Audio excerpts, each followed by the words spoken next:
On est de retour après quoi? Presque un mois de congé. Ben Baudouin, Yoann Lennes, bienvenue au SOS Podcast. Comment ça va? Ça fait du bien la petite pause ou tu t'es ennuyé? Je me suis ennuyé. Bonne réponse. Oui, j'avais hâte de revenir, Ça fait du bien la petite pause, mais écoute, j'avais hâte de revenir. On a des gros galas devant nous, surtout ce samedi. Fait que moi, très heureux d'être ici avec toi, mon Ben. Non, moi aussi, très heureux. D'ailleurs, vous avez été quelques-uns à m'écrire, à me demander quand est-ce qu'on allait revenir. Là. Donc, c'est ça. Le plan, c'était de revenir pour les galas numéros. Bien sûr, on était là en amont et avant et après l'UFC 329 pour McGregor. Quand même une longue pause entre les deux galas numéros là, avec les championnats du monde. Mais là, cette semaine, on met la table, bien sûr, pour l'UFC 330 à Philadelphie. Et honnêtement, c'est une... je me dis, ça va être un petit show d'été, tout ça. Puis là, je préparais l'émission, puis là, je disais, on a quand même beaucoup de sujets à parler, là, donc ça va être un bon... on revient rapidement, là. On revient en force. Exactement. Pas le temps de... Pas comme à la boxe, là, où t'as des combats de retour. Tu t'achètes des rounds, là. Tu sais que tu vas sacrifier 2-3 rounds pour revenir plus fort. Non, nous, là, on revient fort. Directement dans le vif du sujet, donc sans plus tarder, bienvenue à tous au SOS Podcast. SOS! Attention, ça va frapper. Spectaculaire, flamboyant. Des athlètes de haut niveau. Des champions des arts martiaux. Préparez-vous, le combat commence. Dans l'octogone, Ben Baudouin. SOS Podcast! Alors oui, regardez, le menu de l'émission, là, retour sur la victoire de la semaine passée de Quillan Salkill. On va faire ça rapidement. Bien sûr, analyse complète de l'UFC 330. Quand même une Canadienne en combat de championnat. Gillian Robertson va tenter de devenir seulement la troisième athlète du Canada à devenir champion ou championne de l'UFC après Carlos Newton et Georges Saint-Pierre. Première femme à réussir l'exploit. Donc, elle pourrait écrire l'histoire cette fin de semaine. Gillian Robertson contre Mackenzie Dern. Ça va être intéressant. Beaucoup d'actualités pour les combattants québécois. Bien sûr, la carte de l'UFC Edmonton. Il se passe des choses à Samouraï pas mal. Oui. Que ce soit dans la cage ou à l'extérieur, ou ce qui s'en vient. J'ai hâte de t'entendre là-dessus et inviter, pas surprise parce que je vous le dis là, mais invité de Marc, plutôt un peu plus tard à l'émission, on va le recevoir dans une vingtaine de minutes peut-être, va joindre nous en cours de route, Louis Jourdain. Ouais, grosse invité, là. Le seul et unique, là. Louis Jourdain qui va faire ses débuts à l'UFC, là. Exactement. Qui a dégusté son repas à Contender Series, là. Il y avait un gros test devant lui, là. Il a passé ça haut la main, je veux dire. Très hâte de le voir en action, moi, à ses débuts, Louis Jourdain. J'ai très hâte d'entendre comment il se sent à quelques semaines maintenant de ce grand début, là, quand c'est arrivé à l'UFC qu'on attend depuis maintenant 1 an à Contender Series. J'adore, il a dégusté son adversaire. Et t'as raison, on va lui en parler. Quillan Salkill, parlant de déguster, ne fait qu'une bouchée de Mateusz Gamrot la semaine passée à l'Apex. On le savait qu'il était bon, Salkill, recrue de l'année 2025 à l'UFC. Son KO qui est devenu viral contre Nasrat Akparast du Tristar avec ce coup de pied à la tête. Et Gamrot, c'est pas de la petite bière, là. Et je suis pas surpris qu'il ait gagné, mais aussi aisément, c'est surprenant et ça fait peur à la division. Personnellement, je m'attendais pas à ça du tout. On s'attendait à un test, on s'attendait à un gros combat. On savait qu'il était spectaculaire. On savait qu'il pouvait nous sortir des gros coups de pied qui étaient bons dans les échanges de grappling aussi. Mais de le voir dominer Gamrot autant, alors qu'on sait que Gamrot, c'est un lutteur hors pair, là, un des meilleurs de la catégorie, qui a déjà gagné contre... Arman Tsarukyan. Merci, Arman Tsarukyan, exactement. On l'a vu faire des échanges incroyables, les deux ensemble, on l'a vu faire des échanges incroyables pendant le combat, donc de le voir se faire dominer aussi facilement, ça démontre à quel point il est dominant. Là. Ça s'est terminé par étranglement arrière à 4 minutes 25 du premier round. Il y a eu le meilleur moment de Gamrot, ça a été au sol, justement, quand il y avait cette clé de jambe. Je sais, tu sauras me le dire, là. Je pense pas que Salkill... En fait, je pense que Salkill a bien réagi. Je pense qu'il a bien réagi. Roulé du bon côté. Mais est-ce qu'il a vraiment été en danger? Est-ce qu'on a essayé de faire du dommage en partant du côté de Gamrot? Essayer de faire du dommage en partant, affecter un petit peu la jambe pour limiter les déplacements, limiter les coups de pied. Ça aurait pu être une stratégie. Je pense que debout, je pense que Gamrot s'est rendu assez rapidement compte qu'il n'était pas de calibre. Les mains de Salkill, elles se crochaient. Là. Tout de suite après une attaque, quand Gamrot initiait les attaques debout, facilement une esquive de Salkill et la main gauche en crochet revenait puis il a connecté 2 fois. Donc, Et quand ça s'est retrouvé au sol la deuxième fois, je pense qu'il était déjà affecté. Gamrot, il avait déjà très mal, blessé. Et tout de suite, quand il y a eu un renversement de position, là, c'était le début de la fin. Là. On a senti que Salkill a touché la cible rapidement. Mais en fait, c'est qu'on a senti que quand il a touché la cible, rapidement, Gamrot a perdu un petit peu ses esprits. C'est ça. Ça allait trop vite, la fraction de seconde n'était plus là. Puis on l'a vu dans des échanges beaucoup plus coriaces, être capable de tenir le fil un petit peu, mais là, clairement, ça fonctionnait pas. Là. 6-0 à l'UFC pour Quillan Salkill. Ça lui fait 13 victoires de suite. Maintenant, il est 13-1. Il a perdu ses débuts, mais c'est 13 victoires de suite depuis ce temps-là. Donc 6 à l'UFC avec 5 victoires avant la limite, 3 KO et 2 soumissions. 5 bonus de performance sur ces 6 victoires. Que dire de plus? Ce sont des débuts là, sensationnels. 26 ans seulement. Là, 26 ans, c'est pas vieux. Là. Tu sais, je veux dire, non, c'est ça. Il est très jeune encore là, pour être à un aussi haut niveau en ce moment puis faire autant de vagues dans l'UFC. On se doit d'en prendre soin parce qu'il va aller loin. Là. Oui, mais il est dans une division de tueurs. Avec ce qu'il vient de faire avec Gamrot, il n'y a pas le choix de... Là, ça va être Paddy, ça va être Saroukian, ça va être Trophy, ça va être BSD. Ouais. Ça va être des gars comme ça là, qui l'attendent. Là. Il y a Oliveira. C'est une catégorie qui est extrêmement coriace. Là. Je veux dire, c'est que des gros noms. Je veux dire, là... Ça fait du bien de voir du 109. Oui. T'sais. Ben oui, non, ça fait du bien. Ben, tu sais, Paddy, c'est du 109, oui, probablement. Mais de voir un Salkill comme ça aussi dominant, mais aussi spectaculaire. On le sait qu'il est...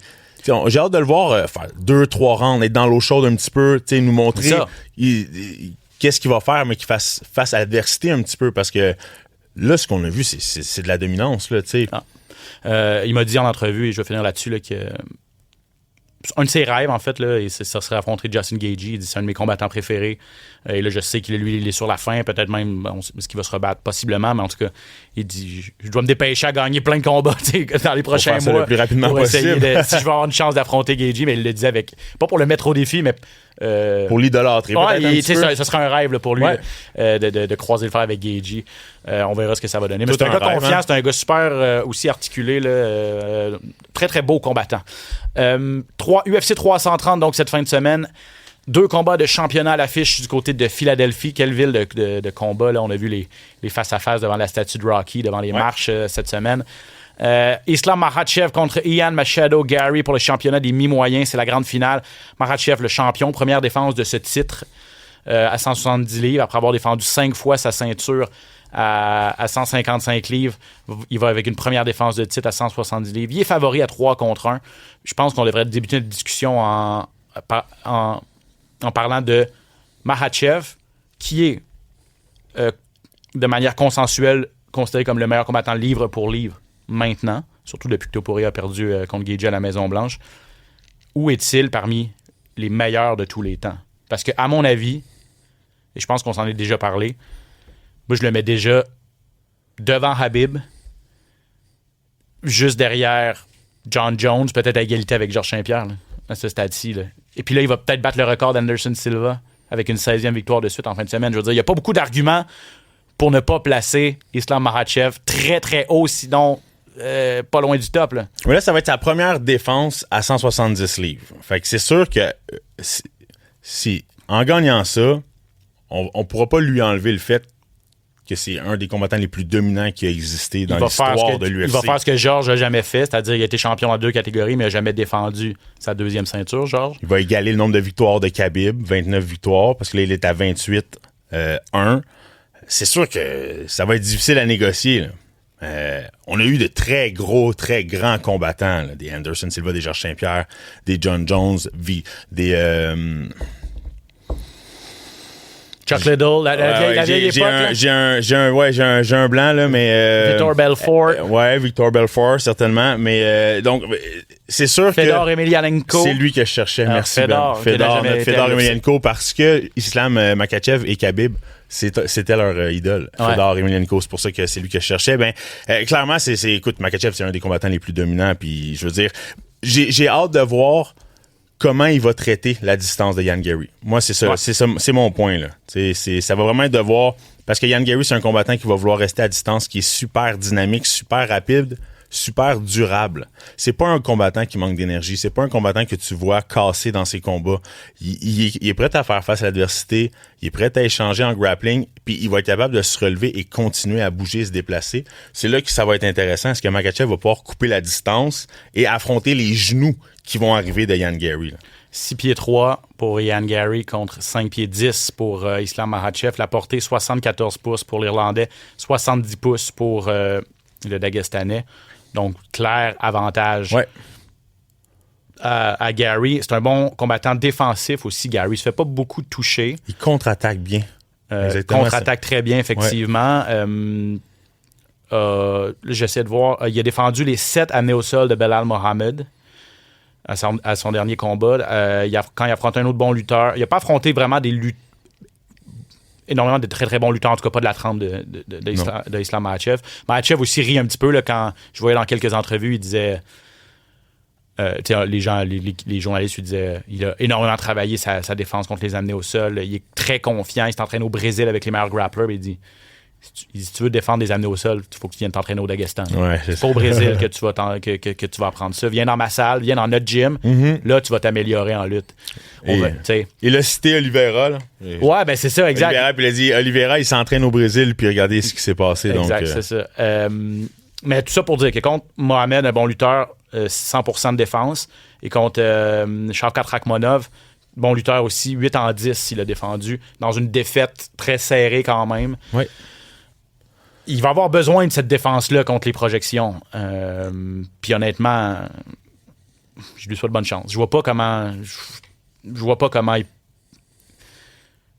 il peut arrêter. Peut-être qu'il va en défendre quelques-unes, mais je vois pas sur une base régulière là, comment il va pouvoir faire ça. Mais c'est un combat qui est très... c'est 2 chocs de style. C'est 2 chocs de style complètement. Mais n'oublions pas que Ian Gary, c'est un jeune combattant qui n'a pas arrêté de monter les échelons, qui est vraiment au sommet de ses performances. 28 ans seulement, se bat dans un combat de championnat, a affronté les meilleurs combattants quand même de la division. Je veux dire, a eu des bons tests, le Rakhmonov, Belal, il a battu Prates. Je veux dire, il a battu Prates, c'est un combattant intelligent. C'est un combattant, faut lui donner. C'est un gars qui a son IQ au niveau du combat est très développé et très élevé. Tu le vois combattre, c'est pas un gars qui va manger beaucoup de coups, c'est pas un gars qui va risquer. Ça lui dérange pas que le combat soit, excusez-moi l'expression, plate. Ça dérange pas d'acheter des rounds pour pouvoir sortir fort. Ça prend beaucoup d'intelligence, de maturité pour faire ça. Puis c'est plate, mais contre un Islam Makhachev, si tu veux gagner, tu te dois de le laisser courir après toi. Premier round, deuxième round, le laisser se frustrer afin de créer des erreurs et là, pouvoir placer un coup un seul coup en MMA peut tout changer. Là. C'est pas un gars qui a un énorme ratio de KO, par exemple. Malheureusement, non. 5 dernières victoires par décision. Ouais. 7 KO seulement en 17 combats. C'est pas beaucoup, là. Écoute, tu parlais encore une fois, c'est pas pour casser du sucre sur le dos d'Ian Machado Gary, qui est un bon combattant, mais je vous le dis, à mes yeux, Islam Makhachev est peut-être le meilleur de tous les temps. Ou quand il va prendre sa retraite dans quelques combats, s'il continue de gagner, il va être le meilleur de tous les temps à mes yeux. Puis tu dis, il a battu Prates, il a perdu de justesse contre Rakhmonov, il a battu Belal Mohamed. Mais tabarouette. Islam Makhachev a battu Charles Oliveira, Dustin Poirier, Arman Tsarukyan, Alexander Volkanovski 2 fois. Je veux dire...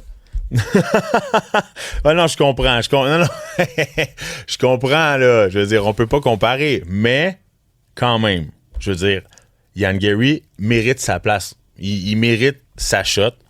Puis, s'il y en a un qui a un style pour surprendre, ça peut être peut-être Ian Gary. Parce qu'on l'a vu, là, détruire Jeff Neal, un vétéran qui est un super cogneur, juste avec ses genoux. Il faisait juste envoyer des genoux, des coudes. Je veux dire, c'est un combattant très complet.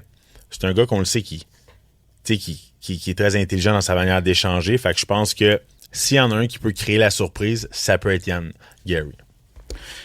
À suivre. Donc, il est confiant. Il est...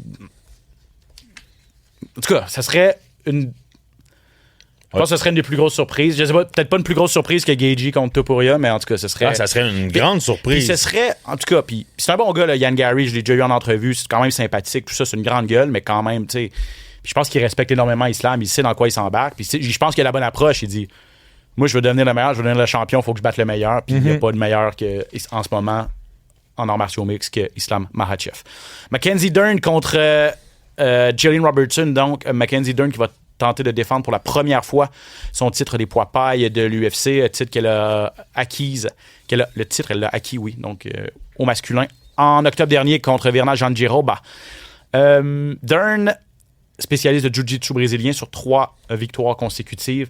Et Jillian Robertson, une des très, très bonnes lutteuses et avec un instinct de finition, là, un instinct de tueuse assez élevé. Elle détient le regard à égalité avec Amanda Nunes, avec le nombre de soumissions à l'UFC, avec nombre de victoires avant la limite à l'UFC avec 10, dont 8 soumissions. Bref, Dern est la favorite.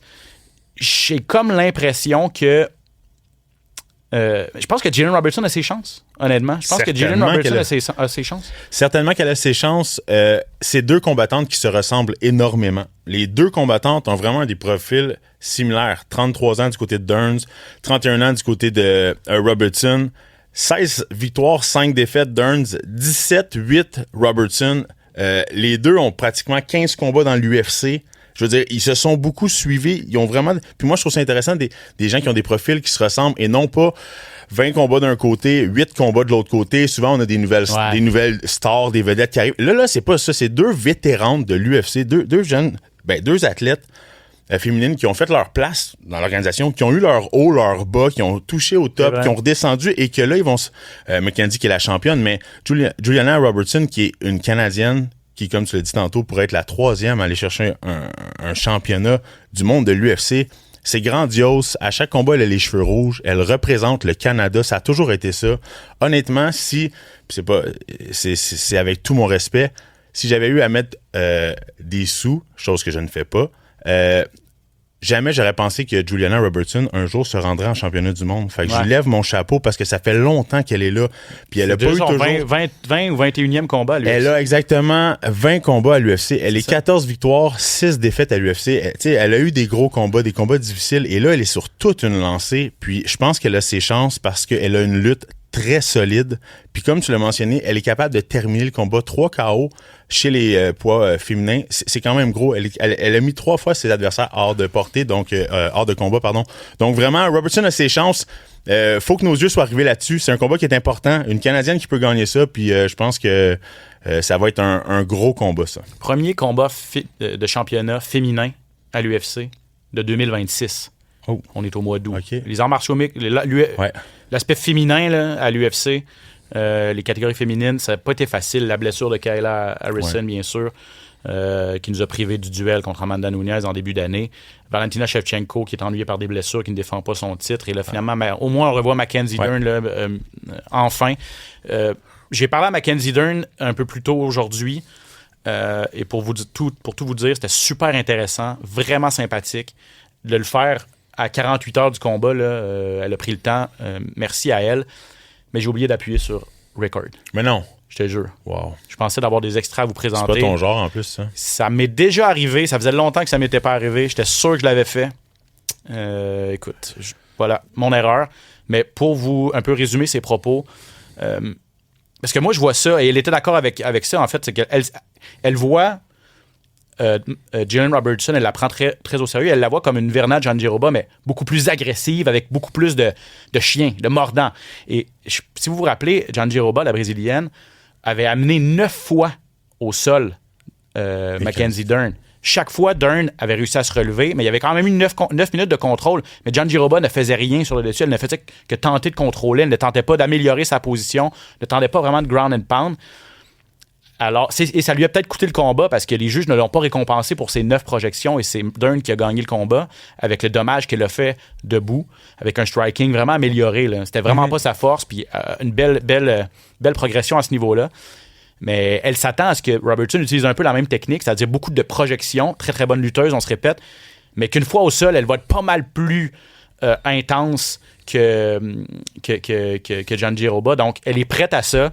Elle s'attend à avoir un avantage clair au niveau du striking. Robertson, c'est pas sa force non plus, le combat debout, même s'il est entraîné par Dewey Cooper.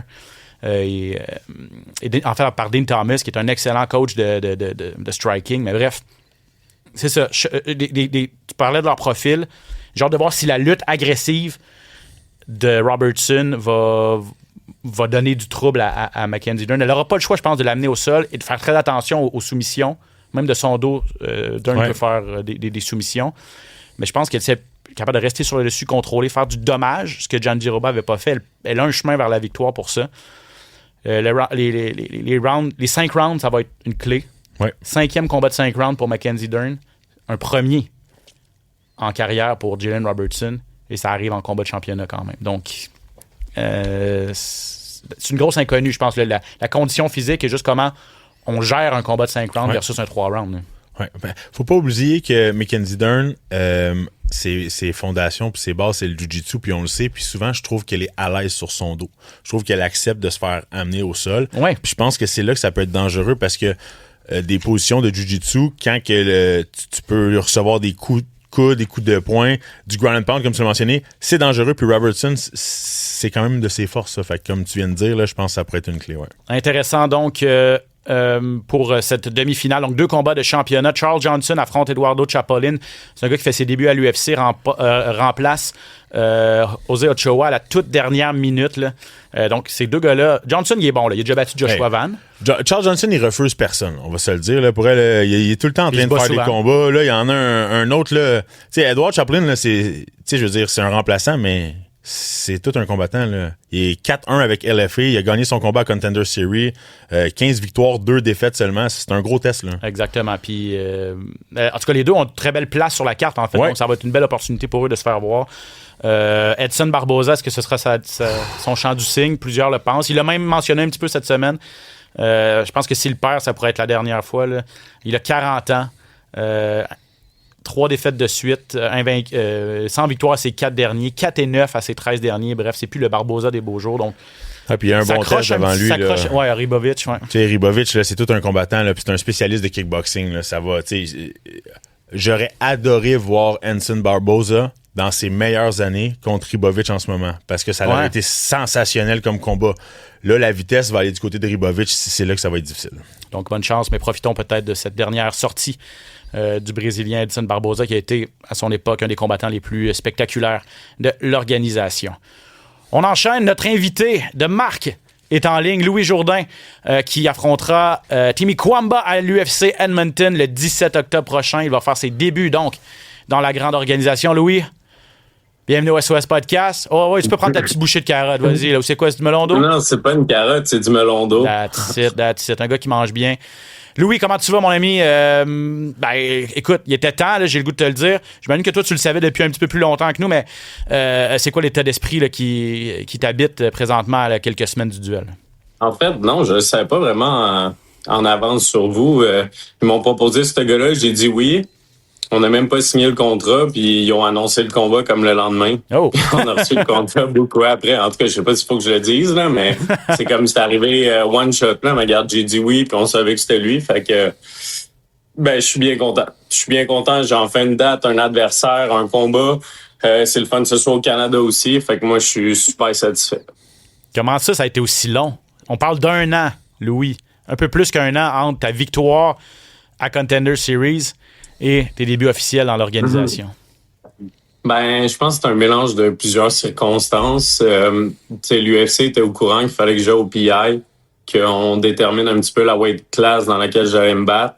Puis après ça, le PI leur a dit, il lui faut un petit peu de temps pour prendre un plus gros gabarit pour se battre à 135.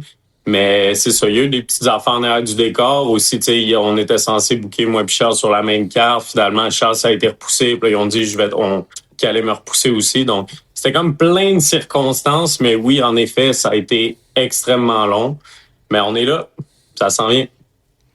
Moi, écoute, Louis, je suis super content de t'avoir à l'émission. Puis je suis super content de finalement te voir faire tes débuts dans la grande organisation, spécialement après la performance que tu as faite à Contender Series. Ouais. Moi, je pense qu'un break d'1 an, ça peut faire du bien. Des fois, c'est pas nouveau que tu vois des combattants qui essayent d'accumuler les combats rapidement, puis malheureusement, c'est pas toujours la chose à faire. Des fois, un break d'1 an, ça te permet de tune up, de resserrer, faire des petits ajustements, puis d'être fin prêt pour ton combat. Comment tu vois ça, ce combat-là? Comment tu vois ça, ces débuts-là à l'UFC? Comment tu appréhendes ça? Ben, premièrement, ça fait du bien un délai d'1 an, mais pas vraiment. Ça fait mal au portefeuille, premièrement. C'est ça. Mais c'est sûr que c'était agréable, mettons. Tu sais, les problèmes du UFCPI, c'est vraiment les meilleurs au monde. Fait que j'ai ma forme physique en ce moment, c'est la meilleure qu'elle a jamais été parce qu'ils sont tellement spécifiques au MMA. Ils ont vu mes forces, mes faiblesses, puis on a tout calibré pour que mon corps soit optimal pour le combat. Fait que ça, c'était super le fun. Puis c'est ça, je suis extrêmement en shape pour ce combat-là déjà. Puis en plus, il reste comme 8 semaines. C'est comme si, en ce moment, je fais du sparring. C'est comme si j'étais à ma dernière semaine, avant la semaine de repos, un petit peu avant le combat. Je suis déjà super en forme. Fait que ça fait du bien. Fait que le but, c'est de calibrer tout ça pour pas piquer trop tôt. Puis il reste encore beaucoup de temps. Fait que ça c'est sûr, c'est agréable. Tu parlais de prendre la masse, d'ajuster ton corps au 135. Deux choses là-dessus. Combien t'as pris de poids depuis 1 an? Puis ça doit être bizarre, les soupers de famille. Charles, lui, il est gros pour 135. Faut pas qu'il mange. Puis toi, faut que tu y ailles pour une deuxième assiette, c'est ça? Ben, en fait, non, pas vraiment. On est presque le même poids en ce moment. J'ai pris une dizaine de livres, mais c'était pas du gras, c'est que du muscle. Parce que les programmes sont vraiment adaptés pour ça. Puis tu sais, moi, ils m'ont dit que j'étais trop gros pour 125 parce que les 125 qui pèsent mon poids en ce moment, tu sais, ils ont 20 livres de gras. Mais moi, je suis à 6% body fat à 155, tu sais. Fait que j'étais vraiment trop gros pour les 125.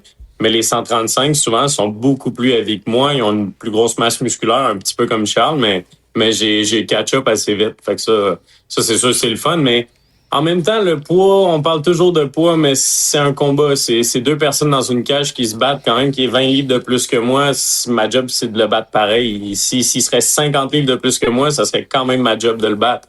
Fait que je regarde pas tant le poids tant que ça. Tu sais, c'est pas un facteur dans ma tête pour le combat. C'est un combat. C'est comme dans l'époque des gladiateurs. Est-ce qu'eux, ils disaient, le gars, il est un petit peu trop lourd, je me battrai pas avec. Non, ils se battaient. C'est tout. Ouais, c'est ça. Il y en a pas de poids. Hey Louis, là, tu affrontes Kwamba, 27 ans, 10 victoires, 4 défaites, une fiche de 2-3 à l'UFC. Comment tu vois ça, ce combat-là? As-tu regardé un petit peu les vidéos? Sais-tu un petit peu à quoi t'attendre? J'ai des coachs qui s'occupent de ça, mais ce que j'ai appris, ben tu sais, ça, tout le monde est différent, ça c'est personnel à moi, mais je vais plus commencer à regarder les combats de ce gars-là comme 2-3 semaines avant le combat, parce que souvent, ce qui arrive avec les combattants, puis moi, ça m'est arrivé, c'est que je me bourre la tête de « le gars, il est bon là-dedans, fait que là, faut pas que je fasse ça », puis là, ça commence à être trop de facteurs. C'est moi qui va dicter le combat, j'ai des forces, puis il faut pas que mettons, je mette pas dans mes forces parce que lui aussi il est bon là-dedans, puis etc. C'est comme, de toute façon, je vais m'adapter dans le combat. Puis tu sais, c'est sûr que tout le monde a des patterns qu'on peut exploiter, mais ça, c'est la job de mes coachs, mais j'ai rien regardé sur lui. J'ai même pas regardé son record, j'ai pas regardé qui a battu, j'ai juste dit oui, parce que de toute façon, à l'UFC, il faut que tu battes tout le monde. Je vais pas commencer à dire, j'ai pas envie de me battre contre lui. Si tu veux te rendre au top 5, il faut que tu battes tous ceux qui sont devant toi. Puis si je suis pas assez bon pour toutes les battre puis me rendre dans le top 5, ben ça va être ça, tu sais. Fait que moi, j'ai juste dit oui. Mes coachs l'analysent, ils me disent un peu ses tendances, mais je focus vraiment sur moi. Moi, je pense que si je suis bien mentalement, physiquement, j'ai un bon cardio, je suis explosif, je crois que je peux toutes les battre. Je crois que je peux me rendre vraiment au moins dans le top 5. Mais si c'est pas pour la ceinture, of course, c'est sûr, c'est important d'avoir de l'ambition, mais tu sais, des fois, je regarde des combattants, ils sont top 10, puis je suis comme, je pense que je pourrais le battre. Ah ouais, hein? Fait que, mais c'est encore drôle parce que le pire là-dedans, c'est que les up-and-comers, surtout qui viennent de contender, puis sont super bons. Ils sont quasiment meilleurs. Des fois, il y a des gars là, qui arrivent à l'UFC puis sont quasiment meilleurs que les vétérans. Je suis sûr qu'ils pourraient les battre. Fait que c'est un petit peu une eau de requin. Même les up-and-comers sont très, très, très dangereux. Fait que c'est pas parce que le gars, il est 40 mondial dans les 135 puis il est pas super bon puis il pourrait pas battre le numéro 5, tu sais. Non, 100%. Puis le sport évolue. Et, on parlait en début d'émission de Quillen Salkill. Là. Il y a 26 ans. Il y a 14 combats pro. Il y en a 6 à l'UFC. Il est arrivé puis il fait des ravages. Exactement. C'est ça. C'est des gars. C'est exactement ça. Comme tu dis, là, les jeunes arrivent puis les les vieux de la vieille, ben d'un, ils ont du millage, oui, ils ont l'expérience, tout ça, mais tabarouette, le corps, des fois, ça, surtout dans un sport aussi brutal que les arts martiaux mixtes, t'es sûr que ça peut nous rattraper un jour. Donc, c'est ça, t'as absolument raison. C'est correct d'avoir de l'ambition aussi. Puis, tout à ton honneur d'accepter un gars qui a quand même 5 combats d'expérience à l'UFC. Je suis pas sûr que. Il y en a plein probablement qui auraient préféré. On peut-tu me donner un gars qui a aussi un combat max, 2 à l'UFC? Non, toi, un gars qui est à son 6e combat sans problème. Ça va nous donner une bonne idée d'outer. On a vu à Contender que tu étais en pleine possession de tes moyens. Honnêtement, je pense que c'est, puis on s'en est déjà parlé, là, je pense que c'était ta plus belle performance en carrière. Tu as montré que tu étais supérieur debout. Tu as montré que tu étais supérieur au sol. Ton IQ était supérieur également à Magno Diaz, qui était perçu, je pense qu'il était le favori pour votre combat, puis tu l'as dominé, là. Est-ce que tu as encore... Le pire là-dedans, c'est que j'étais même pas à mon plein potentiel. Honnêtement, quand j'ai accepté ce combat-là, j'étais à 5 semaines du combat, puis j'étais vraiment off the couch, là. Je venais de gagner mon combat à Montréal, puis je savais pas trop qu'est-ce qui allait se passer, puis je m'entraînais, mais tu sais, c'est comme pas tant que ça. Puis là, il m'appelle, puis il me dit, tu veux-tu te battre dans 5 semaines à Contender? Puis tu sais, j'avais pas le UFC PR derrière moi avec les programmes, 5 semaines d'entraînement, c'était loin. C'était une de mes meilleures performances, mais c'était loin d'être le meilleur Louis que je pouvais être. Ah ouais, en plus. En tout cas, j'espère qu'un an plus tard, ça t'a pas quitté. En tout cas, tu as l'air confiant que tu vas être encore même meilleur. On va le voir le 17 octobre. Avant de te laisser partir, je veux ton avis sur ce qui s'est passé avec Samouraï et Tommy Morrison. Là. Ça a fait pas mal jaser dans le MMA québécois. Ouais. Ce que Daniel Lafont a dit, que toi ou Stéphane, ton agent, aviez refusé un duel contre Tommy Morrison il y a quelques années. Je sais que toi, t'es allé commenter. T'as dit que c'était pas le cas. Ouais. Peux-tu nous confirmer? Raconte-nous ta version des faits, là, Louis. Non, mais c'est ça. Tu sais, pour vrai, moi, je suis un gars vrai dans la vie. Puis si ça aurait été vrai, je l'aurais assumé. Puis j'aurais rien dit. Mais c'est 100% pas vrai. Littéralement, Stéphane, mon manager, il a posté les screenshots. Ils ont demandé, faut que Louis prouve qu'il peut faire 125 une fois. Fait que là, je me suis battu contre l'ancien adversaire de Tommy. Puis je l'ai battu au round 1. J'ai fait un Kimura. J'ai fait 125, pas de problème. Après ça, on n'a pas eu de nouvelles. Mais c'était vraiment un méchant mensonge que Daniel Lafont a fait. Parce que, dans le fond, moi, je pense que son but, c'était comme de protéger sa star, Tommy Morrison, en disant non, tu sais, comme lui, il aurait voulu se battre contre. Puis je suis sûr que Tommy aurait dit oui, c'est ça le pire. En fait, là, je vais vous le dire, moi puis Tommy, on se parle souvent. Tu sais, comme on s'est envoyé des messages après ça, puis c'était comme, tu sais, on n'a rien un contre l'autre. Zéro. Les deux, on aurait dit oui, mais c'est les managers, les managers, pas le mien, mais c'est du monde autour. Mais vraiment, c'était un gros mensonge que Daniel Lafont a dit pour faire bien paraître Tommy qui est encore avec Samouraï, mais c'était pas vrai. Fait qu'il fallait que j'y rectifie, mais c'était rien contre Tommy parce que je suis sûr que lui, il aurait dit oui. Il est super bon, puis j'ai vraiment hâte de voir Tommy à l'UFC, puis on se l'est dit. Mais je trouvais ça poche un petit peu parce que moi, j'ai toujours encouragé Samouraï. J'allais dans les shows, j'envoyais des beaux messages à Daniel de dire merci de supporter le MMA québécois. Fait que je trouvais ça poche un peu qu'il essaie de, en protégeant Tommy, de ternir ma réputation en disant non, c'est Louis qui a dit non parce qu'on n'a jamais dit non. On a littéralement fait le poids à 125. On n'a jamais eu de nouvelles après. Puis 100% qu'on aurait dit oui. Fait que je trouvais ça plate que pour protéger Tommy, il salisse un peu ma réputation en disant que j'étais un peu heureux puis que j'ai dit non. Puis tu sais, le pire, c'est que j'ai reçu des messages de personnes quand même assez proches de lui qui me disaient, tu sais, Daniel disait à tout le monde que t'étais terrifié de Tommy, tu sais, des trucs de même. Oh. Puis là, je suis comme, c'est pas grave. Pour vrai, je m'en fous complètement, mais c'est sûr qu'il a perdu un fan puis il a perdu quelqu'un qui aurait pu supporter Samouraï MMA parce que c'était vraiment un mensonge. Puis si ça aurait été vrai, j'aurais come up with it, j'aurais dit c'est vrai qu'on a dit non à cause de ça, puis j'aurais pas été commenté. Mais c'est un mensonge. Bref. Merci d'avoir accepté de commenter le dossier. My two cents, je sais pas si ça va changer quelque chose. Je pense que Daniel, je lançais plutôt des flèches à Stéphane, ton agent, qu'à toi. Ouais. Je sais pas s'il t'a mentionné dans l'extrait. Je pense qu'il est un peu comme tu as dit, là, il y a des managers, il y a des gérants, des personnes externes qui sont entrés dans le dossier. Je pense qu'il lançait plus des flèches à... quand il dit la balle était dans le camp de Jourdain, c'est littéralement mon nom qui met là-dedans. Ouais, c'est ça. Fait que ça, j'ai pas trouvé ça correct. Puis comme j'ai dit, si ça aurait été vrai, j'aurais own it. mais c'était pas vrai. On n'a jamais reçu le call. Mon manager se l'est jamais fait demander. On a tous les screenshots, tous les messages, on a toutes les preuves à la fin de la journée. Fait qu'est-ce que tu veux faire? Exact. Mais ça met du piquant, Louis. Ouais, puis il était très professionnel, 100%. lui. Tu fais ça très professionnel. Moi, là, je t'ai trouvé écœurant. Good job. Écoute, j'ai même parlé à Daniel Lafont en message, puis j'ai dit, écoute, Lafont, écoute, Daniel, je lui ai dit, regarde, à la fin, écoute-moi bien, Lafont. Non, je lui ai dit, écoute, à la fin de la journée, tu sais, parce que lui, il me dit, écoute l'entrevue au complet, regarde le contexte, tout. J'ai dit, non, à la fin de la journée, tu as mentionné mon nom, puis j'ai dit, je m'en fous, tu devrais t'en foutre de l'opinion des autres, puis à la fin de la journée, ça te fait juste de la publicité pour ton show, fait on n'en a rien à foutre. Et on en parle au SOS Podcast. Peut-être qu'on verra, un Morrison Jourdain à l'UFC un jour. Peut-être. Si la vie le veut bien. Je pense pas que toi, Louis, tu vas redescendre à 125 avec ce que tu nous as expliqué que tu fais au PI. Mais peut-être qu'un jour, Tommy montera. On est tellement peu de Québécois à l'UFC. Pourquoi on se battrait contre? Pourquoi on pourrait pas, s'aider puis promouvoir le Québec partout dans le monde en représentant? Pourquoi faudrait qu'on se batte? Comme la pire question que je reçois tout le temps, c'est quand est-ce que tu vas te battre contre ton frère? Ça, là, wow. j'adore ça. Il y a encore des gens qui posent cette question-là. C'est fou. OK, Louis, on a pris assez de ton temps. Merci énormément. Bon camp d'entraînement. J'imagine que tu as aussi Charles qui va se battre, lui, le mois prochain, un mois avant toi, le 19 septembre contre Marlon Vera. C'est sûr qu'on en reparle.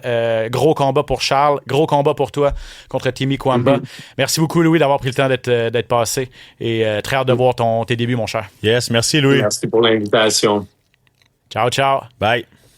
T'aimes-tu ça, toi, Yoann, les petites bisbilles comme ça là, d'arts martiaux mix locaux? Moi, pas trop, je peux pas dire. Non, mais écoute, comme tu l'as dit, il l'a fait de façon professionnelle.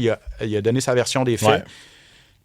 J'haïs pas ça quand il y a un petit peu des petites situations comme ça. Tu sais, rien de. Il faut pas que ça déborde. Ouais. Mais là, on crée un petit quelque chose. Ça met du piquant un petit peu, c'est sûr. On le fait avec Chaput puis. En ce moment, c'est sûr que. Tu sais, il y a de l'animosité. Les deux se piquent, ils vont s'affronter. C'est le fun d'avoir un combat québécois, tout ça. Puis, mais ça reste dans l'acceptable, tu sais. Dans l'acceptable, exact. C'est là que tu vois si.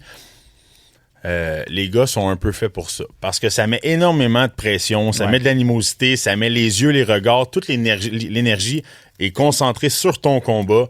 Tu te dois de livrer la performance puis de pas laisser toute cette pression-là t'envahir. Là. Fait que ça, c'est pas toujours facile. Exactement. Et peut-être que Daniel, s'il nous écoute, aura peut-être pris quelques notes sur l'appel de Louis. Là, parce que c'est vrai qu'il y a un peu garoché Louis en dessous du boss avec ces commentaires-là. Des commentaires qui auraient pu rester en coulisses. Des négociations, c'est pas toujours fait pour mettre sur la place publique. Mais surtout que Daniel a quand même un poste et un pied important maintenant dans le monde du MMA. C'est la personne la plus influente dans le MMA québécois. Ouais. Et c'est une des personnes les plus influentes dans le MMA avec canadien. Avec l'organisation et avec tout ce qui fait bouger autour de lui. C'est tellement positif. Samouraï, tout ce qui arrive, c'est positif. Exactement. Ça devient tellement gros, tellement beau. Fait que, en ayant l'emplacement qu'il a, c'est sûr qu'il faut faire attention parfois. Parce que ça peut prendre des ampleurs démesurées. À sa défense, et c'est une personne que j'adore, que je trouve très intègre. Je pense pas qu'il disait ça. C'est pas un gars que j'imagine avoir de la malice, des mauvaises intentions derrière. Un très bon fond. Je pense qu'il jasait, on lui a posé la question, Morrison Jourdain, est-ce que ça aurait pu arriver? Puis il a juste dit, sa version, comment lui a vu cette... Puis je pense qu'il y a une certaine frustration envers des managers, en général, sans pointer personne, mais je pense que ça lui est arrivé souvent, depuis le début de Samouraï, d'essayer de faire des combats québécois. Puis c'est très difficile, parce que tout le monde se connaît. C'est tu le sais. Affronter un Québécois, tu dis, mais je me suis entraîné avec, c'est mon chum. J'ai des chums qui s'entraînent à son gym, après ça va créer ça va être bizarre. C'est un petit monde, c'est difficile. Avec les combattants, c'est pas ça qu'ils préfèrent. Ils préfèrent affronter des gars de l'étranger, des gars d'ailleurs au Canada qui connaissent pas, qui n'ont pas de lien.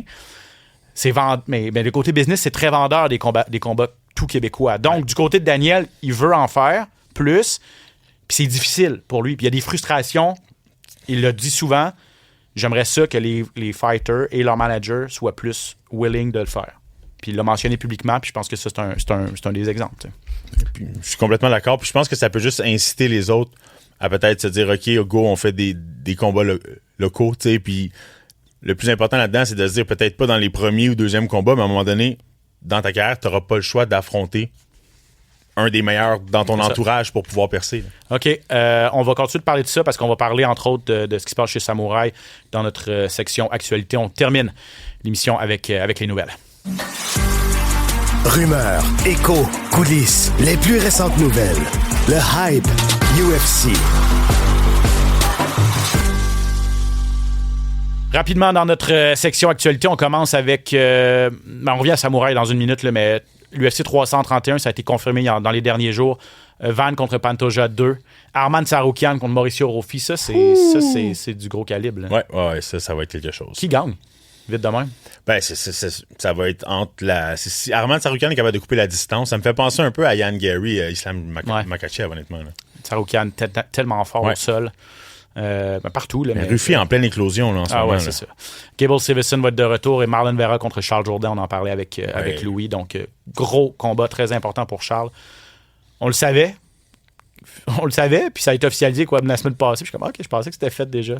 Bref, on peut le dire maintenant et en parler de vive voix. UFC Edmonton, confirmé aussi plusieurs combats. Buckley contre Malott, ça va être votre finale. Donc, Mike Malott, encore une fois, en finale au Canada. Il est 13e, Malott. Buckley, 10e. Un vétéran. C'est prenable, je pense. C'est très prenable. C'est un combat que Mike Malott peut gagner, spécialement avec ce qu'on a vu au dernier combat de Buckley qui s'est fait malmener contre Sean Brady. Il avait aucune solution. Ben, il s'est battu depuis ce temps-là, mais ou c'était son dernier combat, je pense. À Buckley, son dernier combat, c'était contre Sean Brady. Puis il s'est fait complètement dominer contre Brady. Puis Mike Malott, honnêtement, en fait, non, il a perdu. Excuse-moi de t'interrompre. Il s'est rebattu contre Ousmane. C'est-tu Ousmane était avant ou après? Non, bref? c'est ça. Il s'est battu contre Sean Brady et Sean Brady vraiment l'a complètement dominé à sa dernière présence là. Sean Brady. Exact, c'est ça. Voilà. T'as raison. Donc, il a perdu contre Ousmane en juin 2025. Il n'est pas sur une bonne séquence. Il est revenu en là. mai dernier contre Brady. Il est sur 2 défaites de suite. Puis 2 dominations, honnêtement. Ouais, donc, puis Mike Malott, on le sait, très dangereux sur ses pieds. Un très bon kickboxing, mais une grosse ceinture noire de jiu-jitsu brésilien. Là. Jasmine en demi-finale contre Erin Blanchfield, ça va être un combat. Si Jasmine bat Erin Blanchfield, je la vois comme une fille qui peut donner du fil à retordre à Valentina. Une bonne boxe, là, des mains rapides. Si Jasmine réussit à battre Erin Blanchfield, wow, ça c'est combat de championnat sous peu. Barrio contre Daukus. Mandel Nalo, j'ai vu contre Nate Landwehr. Donc, Mandel Nalo, on lui donne une deuxième chance. Et même chose, Julien Leblanc, on m'a confirmé qu'il allait être sur la carte de l'UFC Edmonton. On n'a pas encore d'adversaire. OK, intéressant. Donc, après des débuts un peu difficiles quand même à Winnipeg, on lui donne sa deuxième chance. Julien, très heureux pour lui. Fusion PFL MVP, je veux ton opinion là-dessus. Est-ce que MVP MMA, c'est comme ça que ça va s'appeler, avec le bassin, ouais, j'allais dire le roster, là, mais l'alignement ou la formation, les combattants qui sont avec la PFL présentement, est-ce qu'on est capable, et si on va devoir ajouter, là, assurément, mais est-ce qu'on va être capable de devenir un véritable compétiteur de premier plan pour l'UFC? Ben, je souhaite. Je souhaite peut-être qu'il y ait une certaine évolution qui se fasse au niveau de cette organisation-là pour peut-être, pas nécessairement donner une rivalité à l'UFC, mais peut-être un tremplin pour montrer à quel point l'UFC est dominant, à quel point l'UFC peut se démarquer des autres. Moi, c'est un peu comme ça que je le vois. On a vu le premier show de MVP. Oui, il y a eu beaucoup de yeux rivés là-dessus. Je pense qu'il n'y avait pas énormément de monde dans la place nécessairement. Est-ce qu'ils vont être capables d'aller chercher des gros noms, des gros talents, de monter comme l'organisation de l'UFC a été montée?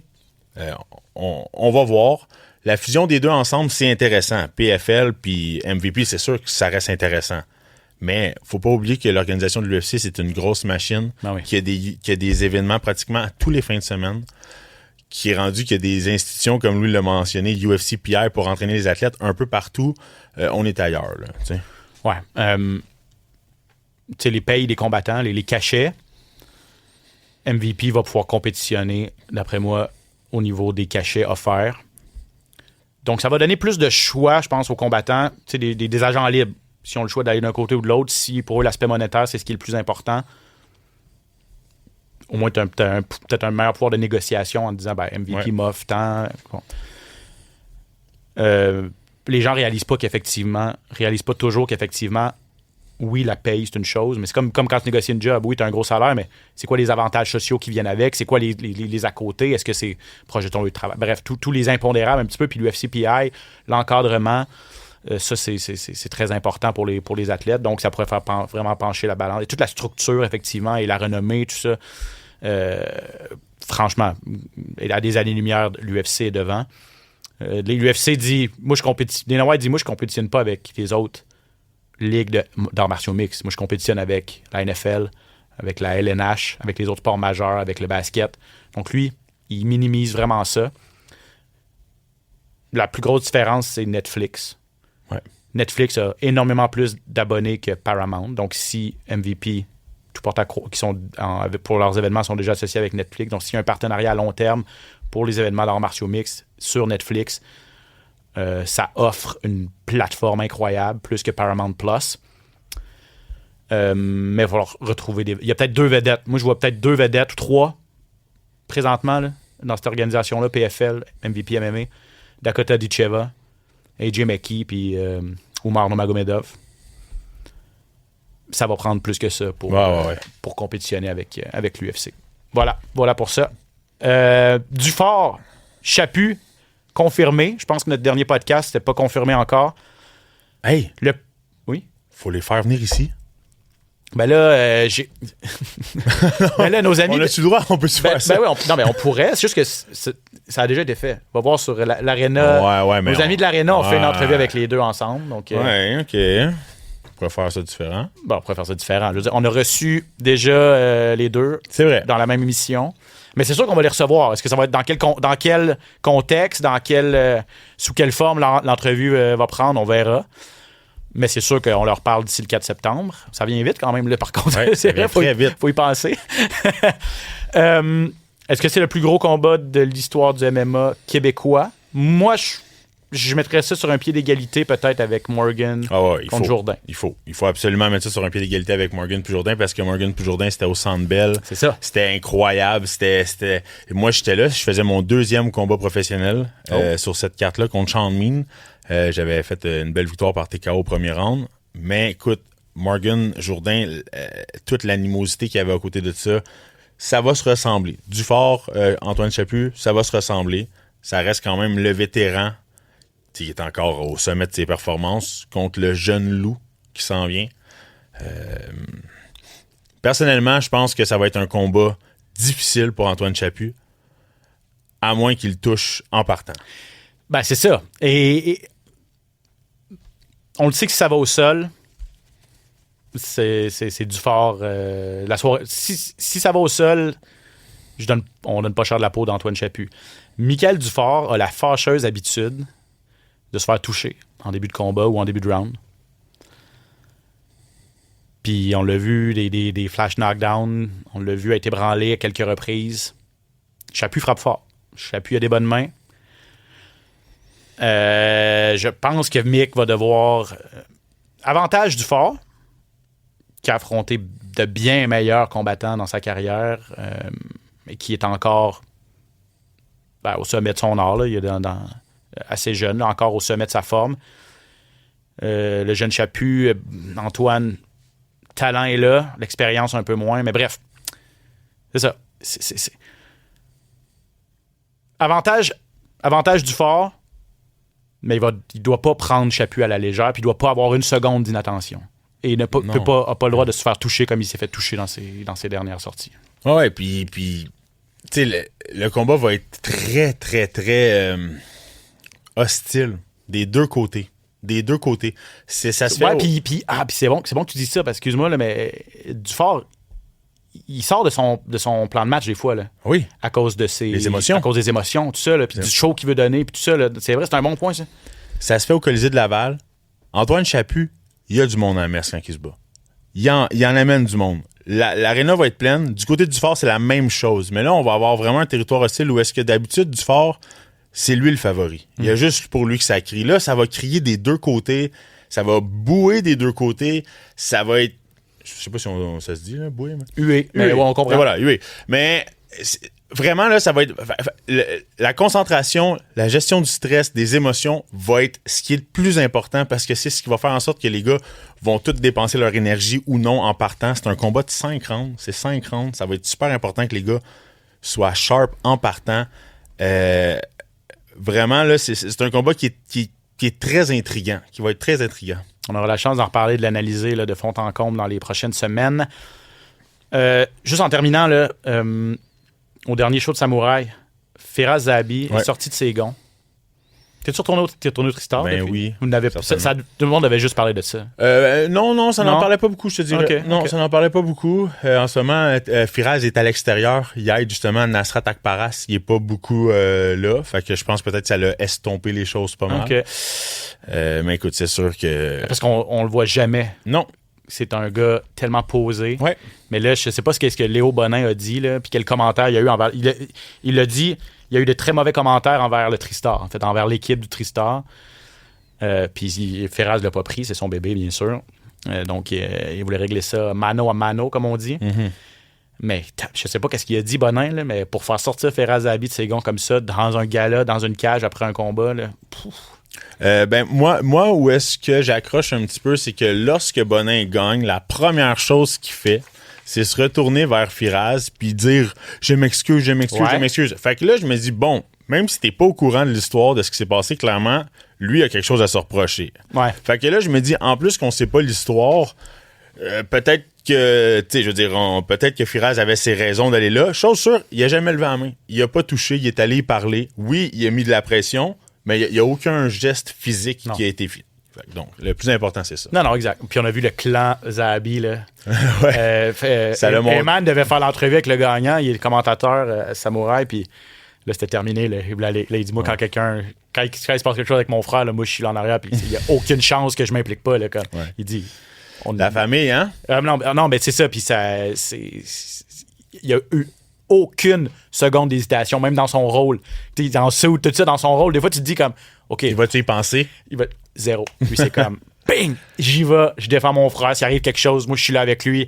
Toute l'équipe du Tristar, on se tient. Puis la famille, c'était beau à voir, entre guillemets. C'était émouvant, mais inquiétant. Dans le sens que c'était comme, OK, les autres, c'est ça. Là. Les liens sont plus forts que tout. Ouais. Mais bref, ouais, c'est ça. C'est que Léo Bonin, dans ses commentaires d'avant-match, a été apparemment...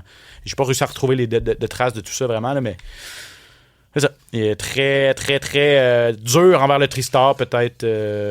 irrespectueux. Peut-être qu'il a ses raisons. Irrespectueux. Voilà, donc voilà comment ça s'est passé. Hey, encore une fois, beaucoup de sujets, beaucoup de belles discussions. Merci à Louis. J'espère que vous avez passé une belle heure en notre compagnie, mes chers amis. On va être de retour la semaine prochaine pour déballer et analyser tout ce qui s'est passé à l'UFC 330 et continuer ces belles discussions parce que le MMA québécois, mon Dieu, ça va être intéressant cet automne avec les combattants qui se battent, que ce soit à l'UFC, dans d'autres organisations ou à Samouraï. Bref, on poursuit ça la semaine prochaine. Merci à Phil, merci à Cube Radio. Merci à toi, mon cher. Yes, sir, Ben. Merci beaucoup. Et on se revoit la semaine prochaine pour un autre épisode du SOS Podcast. SOS Podcast!